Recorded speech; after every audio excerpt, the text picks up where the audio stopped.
Hey everyone, welcome back to the channel. In today's video, I'm walking you through how to use Clearscore to check your loan eligibility quickly and for free. Let's get started. First, download the Clearscore app for the App Store or Google Play, or visit their official website.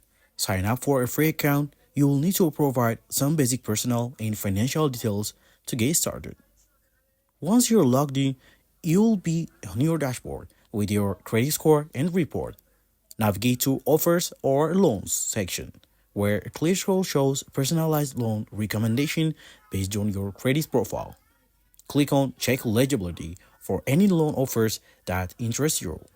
Clearscore uses a soft search which won't impact your credit score to show your likelihood of approval, loan amounts, and interest rates you might qualify for it. Compare options for different lenders, and if you find one that fits your needs, you can apply directly through Clearscore. The app also provides tips to improve your eligibility, like paying down debt or correcting errors on your report. And that's it.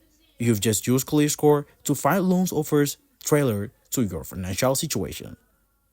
If this helped, don't forget to like and subscribe for more tips.